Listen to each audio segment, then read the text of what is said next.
Eu quero dizer que esse é o arco, então, do primeiro imperador cristão, que é o Constantino. E aí vocês vão ter que acreditar em mim, eu volto a isso a próxima vez. Vocês estão vendo aqueles círculos ali, aquela decoração? Ali é uma mudança essencial.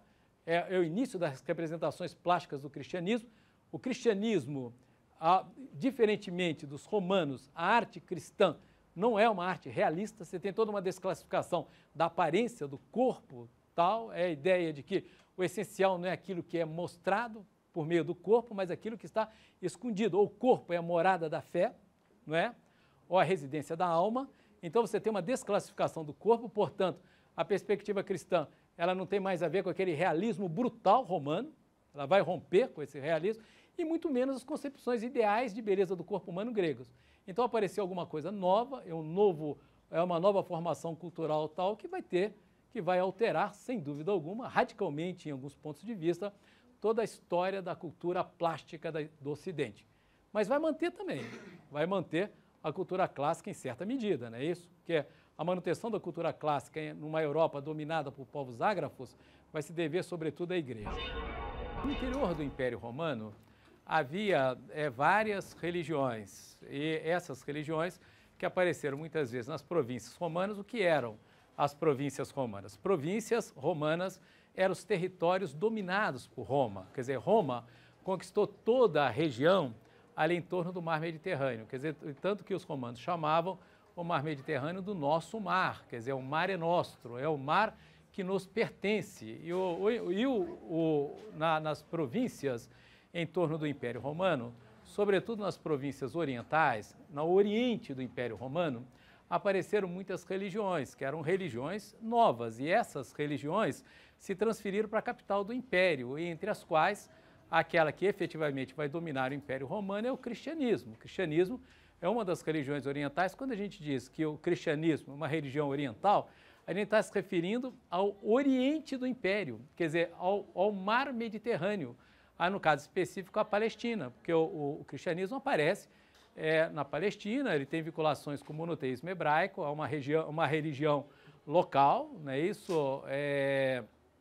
Que é monoteísta, e que isso a particulariza essa religião no interior do Império Romano, porque as religiões existentes no Império eram politeístas, quer dizer, acreditavam em vários deuses, mas numa província de Roma, num determinado território dominado por Roma, havia uma religião monoteísta. E que religião era essa? Era a religião hebraica, isso na Palestina. Ocorre que no interior dessa religião aparece o cristianismo. Tá? O cristianismo aparece no Império Romano, ali no período do governo do imperador Caio Otávio, Augusto, tal, e o Cristo vai ser crucificado durante o governo do sucessor de Augusto, do Otávio, que é o Tibério. Bom, Cristo foi executado pelo Império Romano, foi crucificado pelo Império Romano. Tem gente que duvida da existência de Cristo, da existência de Sócrates, fala que Cristo não existiu, que Sócrates não existiu, que Sócrates era uma ficção platônica. Imagine que coisa absurda. Não foi só Platão que escreveu sobre Sócrates, há outros socráticos também que se referiram a ele. E Cristo, evidentemente, existiu. Não é isso? Tanto que eu tenho um amigo, de fato, um professor da graduação, ele dizia uma coisa extremamente curiosa. Ele disse o seguinte, que se Cristo não existiu, Júlio César não existiu. Se Cristo não existiu, Marco Antônio, aquele general que sucedeu Júlio César, também não existiu. É porque nem Júlio César, nem Marco Antônio tem 4 biógrafos, e os 4 biógrafos canônicos, não tem? Não tem os 4 evangelistas? Então, Cristo tem mais biógrafos do que Marco Antônio e do que Júlio César, tá? Muito mais do que eles, evidentemente. Mas, no entanto, olha, o Império Romano, ele era extremamente tolerante do ponto de vista religioso, mas extremamente tolerante.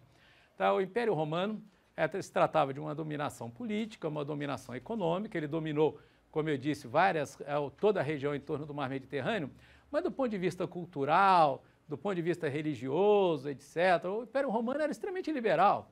Por quê? Porque o Império Romano era politeísta, tal, e o Império Romano jamais teve algum problema com religiões, com exceção de uma, que era a religião da Palestina, que era monoteísta. Não que o Império realmente reprimisse os movimentos religiosos da Palestina. Os movimentos religiosos da Palestina, como eles eram monoteístas, eles desconheciam os deuses romanos. E era justamente isso que criava ali um foco, uma fonte de conflito permanente. Tanto que é um lugar comum na história de Roma, é que todo político que na capital de Roma caía em desgraça, eles enviavam para a Palestina, os caras iam governar a Palestina, porque a Palestina era um foco de rebelião permanente. E para um romano clássico, um romano antigo, para o romano daquela época, era meio um absurdo as pessoas lutarem por motivos religiosos, tal, porque eles eram politeístas. E eles consideravam que quanto mais deuses, melhor. Quantos mais deuses você tiver, melhor. Vocês têm os deuses, nós temos os nossos, eu posso absorver os seus deuses, vocês absorvem os nossos deuses, etc. Tal, mas isso não ocorre no interior do monoteísmo. Então, as autoridades romanas na Palestina, por exemplo, não compreendiam o comportamento da antiga religião mosaica, né? Então, os caras, por exemplo, os romanos, grandes engenheiros, eles iam construir uma estrada. Aí as autoridades religiosas locais diziam que aquela estrada não pode ser construída. Falaram, mas por que a estrada não pode ser construída? Porque era aquele local, aquele lugar em que a estrada vai passar, ali o profeta realmente teve uma iluminação, tal. Mas o que é isso? Que bobagem. O profeta já foi iluminado há tanto tempo lá atrás, agora a gente faz uma estrada ali. Não, vocês não vão fazer estrada ali. Era muito difícil administrar a Palestina. Por outro lado, a Palestina não tinha assim, muito interesse econômico para os romanos. A Palestina era muito árida, muito seca, não é isso? Ela era importante para Roma à medida que, por meio da Palestina, ele completava o controle ali em torno do Mediterrâneo. E perto da Palestina estava o Egito. O Egito aí efetivamente interessava, tal, por causa da fertilidade ali às margens do rio Nilo, tal, e a grande produção de cereais, os cereais que o Egito mandava para Roma, quer dizer, abastecia o império da agricultura que se desenvolvia às margens do rio Nilo, porque ali era realmente uma região de fertilidade extrema. Mas a Palestina não. A Palestina realmente não tinha para Roma assim, muito interesse econômico. E por outro lado, como eu disse, os romanos não se importavam que as pessoas tivessem diferenças culturais e diferenças religiosas. Não era isso. O que eles exigiam era que os povos dominados, quer dizer, as províncias, pagassem seus impostos regularmente. Desde que pagassem regularmente seus impostos e não se rebelassem, e não houvesse rebelião, aí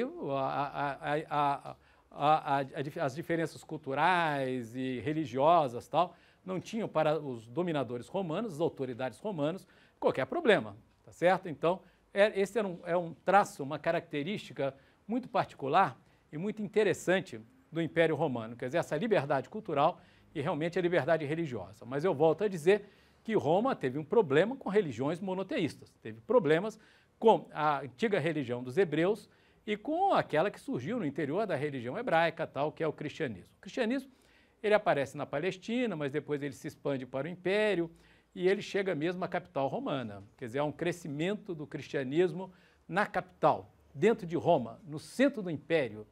Quer dizer, é São Paulo, não é isso? É São Paulo que é o pregador dos gentios, quer dizer, aquele que começa a pregar o cristianismo para fora do mundo hebraico, tal. E o cristianismo chega a Roma e passa por um processo de crescimento no interior de Roma, no interior da capital, aí por uma série de razões, e nós sabemos que ali na capital, no centro do império, o cristianismo foi, em alguns momentos, em alguns momentos muito específicos, etc., tal, o cristianismo foi perseguido pelo Império Romano. As razões da perseguição é que o cristianismo era uma religião monoteísta, como eu já falei e tal, e que, portanto, não reconheciam as divindades outras que eles denominavam como divindades pagãs. Há um historiador francês do século XIX, chamado Ernest Renan. E o Renan, ele publicou em 1863 um dos volumes da sua História das Origens do Cristianismo. O volume publicado pelo Renan chama-se A Vida de Jesus Cristo, em 1863, que provocou, na época, um grande escândalo. De fato, o Ernest Renan, ele faz um estudo sobre a origem do cristianismo e publicou em 7 volumes. Portanto, é um autor de 2 séculos atrás, nem do século passado, é do século XIX. São a História das Origens do Cristianismo. E o Ernest Renan era um erudito, tal, e sabia muitos idiomas, sabia grego. Para estudar, por exemplo, o espaço cultural onde surgiu o cristianismo, você precisa saber grego, porque a porção oriental do Império Romano falava-se grego. Havia uma duplicidade linguística no Império Romano. no Mediterrâneo Oriental falava-se grego e no Ocidente falava-se latim, tá certo? Era o latim e o grego, tanto que o Novo Testamento foi escrito em grego. Quer dizer, o Novo Testamento não foi escrito em latim. Depois, só mais tarde, lá no século V, é que ele foi traduzido pelo São Jerônimo para o latim. A tradução de São Jerônimo, que é chamado de Vulgata, tal, que é quando ele traduziu o Novo Testamento do grego para o latim, tá certo? Mas isso só ocorreu no século V. E o Renan, ele mostra como que o cristianismo vai crescendo ali na sociedade romana. E ele mostra também como as relações do cristianismo com o Império Romano, elas são problemáticas, elas são complexas. E ele mostra que não houve só perseguição ao cristianismo, uma coisa curiosa. E nem a perseguição ao cristianismo era permanente, era constante. Tal. Havia momentos, por exemplo, que não havia perseguição. O Renan se refere a uma lei, a um decreto estabelecido pelo imperador Trajano. Trajano é imperador romano, que morreu no ano de 117. Tá legal? 117 a morte do Trajano. E o Trajano foi substituído pelo imperador Adriano, por exemplo. Pois bem, durante o governo do Trajano, o imperador Trajano, ele estabeleceu uma lei e a lei dizia o seguinte: eu não quero que ninguém no interior do Império Romano seja perseguido, preso simplesmente pelo fato de ser cristão. Quer dizer, ele proibiu uma lei do Trajano. Quer dizer, a perseguição, ela ocorreu e houve efetivamente os martírios e tal, mas isso, segundo o Renan, segundo Ernest Renan, essa história das origens do cristianismo, cujo um dos volumes ele publicou em 1863, que é a vida de Jesus Cristo, como eu disse, provocou um grande escândalo extraordinário, tal, o livro foi proibido, etc. Tal. Aliás, a melhor coisa para um livro ser conhecido é ele ser proibido. Né? É verdade, o grande sonho de alguém que escreve é um dia ser proibido de circulação do seu livro. Como disse Saramago, sabe o José Saramago, o escritor português? O Saramago tem um livro que se chama O Evangelho segundo Jesus Cristo. Não sei se vocês leram tal. O Evangelho segundo Jesus Cristo, Saramago, provocou um escândalo tão absurdo, é que o governo português proibiu o Evangelho segundo Jesus Cristo. Aí o Saramago ficou rico. Ele diz isso. O cinismo do Saramago é uma coisa assim, sem limites. Fala, eu realmente não tinha grana, era um escritor tal. Até que eu escrevi o Evangelho segundo Jesus Cristo, naquele livro tal, que o Saramago sugere, as relações de Cristo com Maria Madalena, que também não são novas, tal, e parece que é uma coisa altamente plausível, evidentemente, porque um rabino tinha que ser casado, era impossível você ter um rabino que fosse solteiro. Então o Saramago, ele repete essas histórias, tal, aí que desde sempre essas alusões que acompanham a cultura ocidental, né, que é dos vínculos entre Jesus Cristo e Maria Madalena.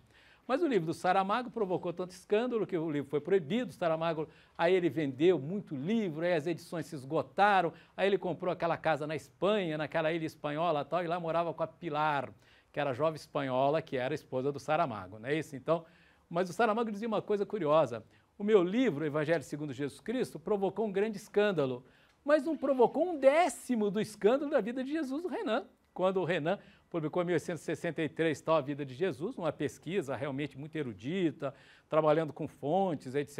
Tal. Aí o livro do Renan foi proibido, e realmente foi um grande escândalo na sociedade francesa e na cultura em geral, ali da segunda metade do século XIX. Pois bem, mas na história das origens do cristianismo, o Renan ele relata algumas histórias que são extremamente curiosas, mas que ilustram as dificuldades de relação do cristianismo com o politeísmo no Império. Ele conta, por exemplo, a seguinte história. No Fórum Romano, o que é o Fórum Romano? O Fórum Romano é o centro de Roma, é a Praça de Roma. É onde estavam as instituições, os templos, etc., tal, em que a população se aglomerava, onde havia as discussões de ordem econômica, atividades comerciais, etc., tal. E o Renan conta a seguinte história. Havia no Fórum Romano uma escultura consagrada a um deus romano. Ali uma escultura em metal de um deus romano. Aí um cristão, isso em Roma, se passa em Roma, ele pega assim, um bastão, um pedaço de madeira, ele vai até a escultura do deus romano e bate na escultura e diz para os romanos que estão ali perto: vocês estão vendo? O deus de vocês não existe, porque eu estou agredindo e ele não reage. Tal. Ele não existe. Eis a prova que esse deus não existe. Eis a prova que esse deus é uma ficção. Segundo o Renan, a resposta que os romanos que estavam ali deram é o seguinte: pegaram esse cristão, jogaram no circo e disseram o seguinte: vamos ver agora se o seu Deus existe, vamos ver se ele vai te ajudar. Então, o que demonstra bem as dificuldades de relação entre uma concepção monoteísta, religiosa, da divindade e tal, com o politeísmo, com o politeísmo romano, que os romanos eram politeístas, como grande parte dos povos daquele período, com exceção, efetivamente, ali da religião da Palestina, que era a religião hebraica, tá certo? Então, olha, e alguns romanos, alguns filósofos romanos escreveram sobre o cristianismo. À medida que o cristianismo vai crescendo no Império, aparecem alguns textos de pensadores romanos, grande parte desses textos se perdeu, tá certo? Mas que dialogam com o cristianismo e colocam questões altamente pertinentes ao cristianismo. Por exemplo, no final do século II, um escritor, um filósofo romano chamado Celso, ele escreveu um livro cujo título é Contra os Cristãos. Quer dizer, o título do livro já explica tudo, né? Olha o título, Contra os Cristãos. É um livro do Celso, é um pensador, é um filósofo romano do final do século II. Pois bem, o Celso começa o seu livro dizendo que, efetivamente, os martírios, as perseguições eram coisas bárbaras, que ele efetivamente era contrário a tudo aquilo, etc. tal, mas que ele queria estabelecer um diálogo com o cristianismo e, sobretudo, com o Deus dos cristãos. E aí, uma coisa engraçada, o que a gente percebe por meio do livro do Celso, como é difícil a cultura clássica e a cultura romana entender o cristianismo, como o cristianismo é inovador e como eles têm dificuldade do entendimento do cristianismo. O Celso não entende várias coisas. Por exemplo, ele não entende o fato do Deus cristão, que é efetivamente Jesus Cristo, exigir uma crença no escuro, que é a fé, é o princípio da fé, que é a novidade efetivamente trazido pelo cristianismo, não é isso?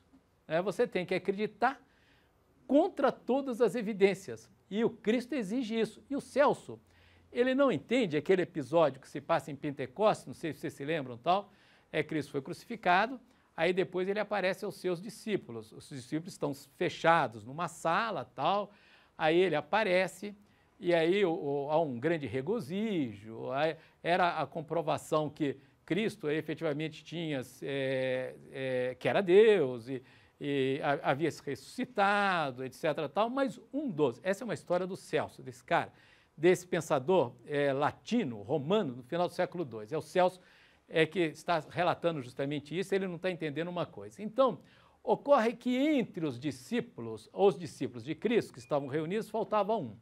Faltava lá o São Tomé. São Tomé não estava presente. Aí, quando São Tomé voltou e os apóstolos de Cristo disseram que Cristo havia aparecido, que realmente ele havia ressuscitado e aquela era a prova cabal da sua ressurreição, o São Tomé duvidou. Ele disse, não, eu não acredito. Eu só acredito se colocar a mão na chaga de Cristo. Não tem essa história? Essa não é uma história bíblica tal? Hein? Aí Cristo aparece pela segunda vez, os seus discípulos. Aí o São Tomé estava presente. Aí ele repreende São Tomé. Ele diz, olha, coloque aqui a mão. Você não queria a comprovação, não queria colocar o dedo na minha chaga? Pois então coloque. Coloque assim de uma maneira muito irritada, etc. Tal. E diz o seguinte para São Tomé, você acreditou porque você viu, porque você tocou nas chagas, mas os bem-aventurados serão aqueles que acreditarão sem ver. Aí, é muito estranho, o Celso diz, exige um heroísmo extraordinário, espetacular da humanidade. Você tem que acreditar no escuro. Você acredita com todas as evidências contrárias. Esse é o cristianismo. E, por outro lado, disse o Celso, ele admoestou um dos seus discípulos que teve dúvida. Nada mais humano do que a dúvida. Seria efetivamente natural que o São Tomé duvidasse da presença do aparecimento ali de Cristo. Então, o Celso, ele vai fazendo uma série de questões, etc.